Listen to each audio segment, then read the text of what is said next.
Hey there, cats and kitties. I am the Blues Man, Johnny Blues, coming at you live to talk about episode 20 of the anime series Sakurada Reset. And I'm actually somewhat pleasantly surprised to see just how closely my speculation fell in line with what was actually going to transpire. Now, the abilities throughout the entirety of Sakurada are removed by, Yorachi sight unseen. We don't see how he managed to accomplish this. People are waking up in the middle of the night, and Kei is suddenly having a rushing of all these mixed and unexperienced memories flooding his brain, and Samir is leaving his apartment and she doesn't remember things all told. Why is she holding a sort of duffel bag, and she remembers leaving his place, and they're having much more of a history and such like that. And it was really trippy. I had a little trouble at first wrapping my mind around exactly what in the hell was going on. And as the episode was, flowing, I was beginning to understand, oh, crap, it actually happened. It happened just as I said it would. We would see it happen before Kei would then reunite with Haruki and get her to use that reset ability. But I called it into question what would happen if she lost the usage of any such abilities and memories of any such abilities.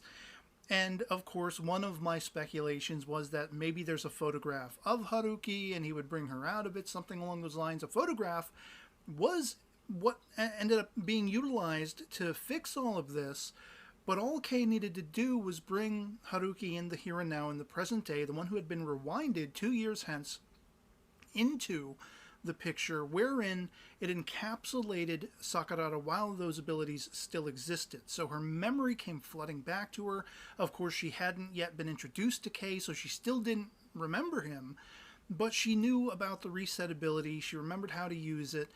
And there was this really touching moment halfway through the episode where Kei is going back over his old stomping grounds, and he reunites with his mother, finds out that he has a little sister, and it's so emotional. I was breaking down even in that moment, even though Kei does not, and he kind of laments that fact later on. It's his breaking down later on in the presence of Haruki, with the memories of her own past flooding back and the reset ability flooding back into her, that, like even before that, I was like getting misty-eyed because I understood that, oh, this is his mother. He's really feeling sort of all the remorse of the life, the choices he made, the life he's chosen to lead, going back to his first leaving home and coming to Sakurada. And it makes me wonder how he might seek to fix all of that.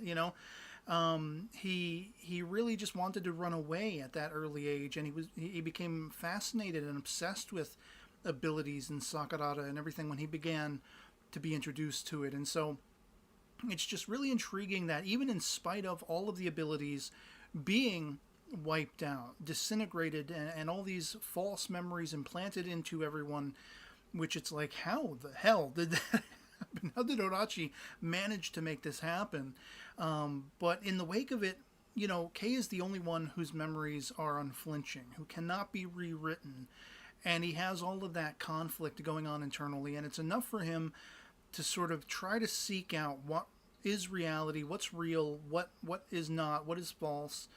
And it's his going home that sort of, that's the bottom line. That's the through line of who he's always been. And that's his assurance to seek out, where he wants to sort of lay his hand. Is he going to just, because he is mulling it over. When he and Samir have their lunch break, he is talking from the point of view of, well, maybe things would be better because look at Samir. She's much happier. She's more buoyant.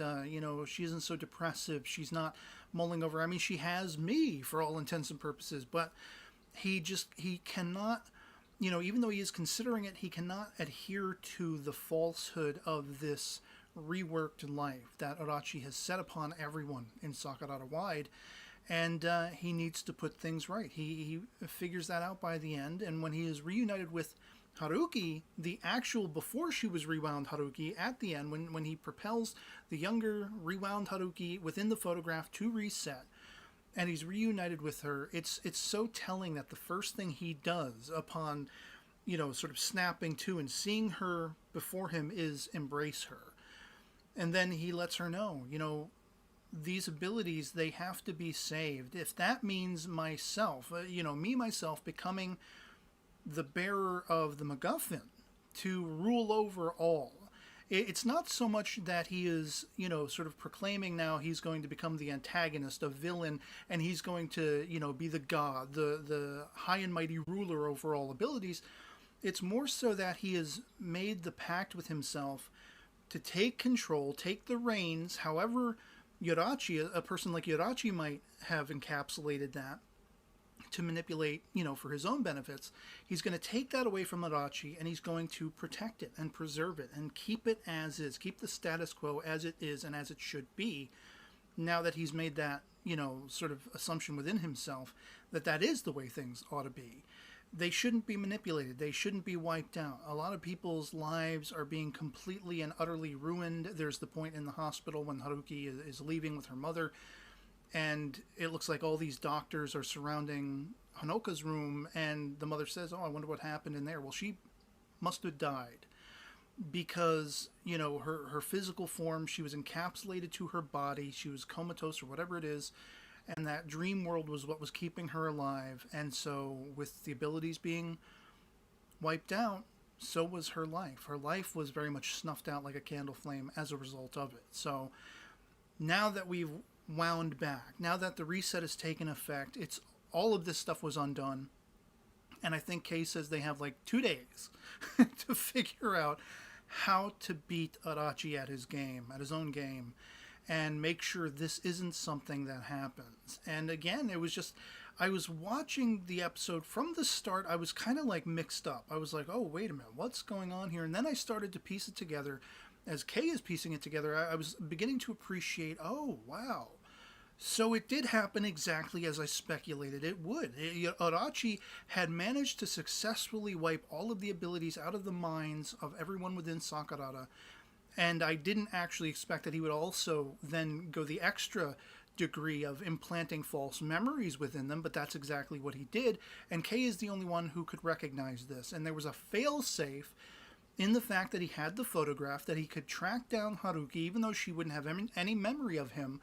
It was still a fail-safe that he could utilize to recall that reset ability and set things right. And that's exactly what happened. That's exactly what one of my lines of speculation was. And so this was such a satisfying, compelling episode, made that much more so by the unexpected event of Kei going back to his hometown and meeting his mother and his little sister.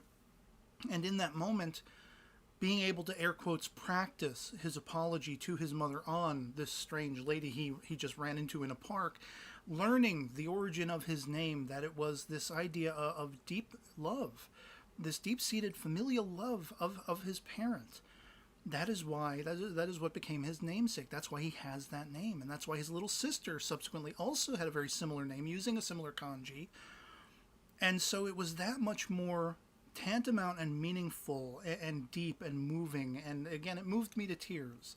Even before Kei could roundabout to that himself in the episode, I was misty-eyed. And it was just so satisfying. It was so compelling. And I'd love to hear from you guys in the comments below what you thought of episode 20 of Sakurada Reset, if you've seen it as well. I'd be very surprised if you didn't find it as moving as I did. But if not, why not? Let me know in the comments below. Love having that conversation. And yeah, otherwise it'll be pretty much it for me on this. Hope this video finds you well. And I'll catch you all later. Peace.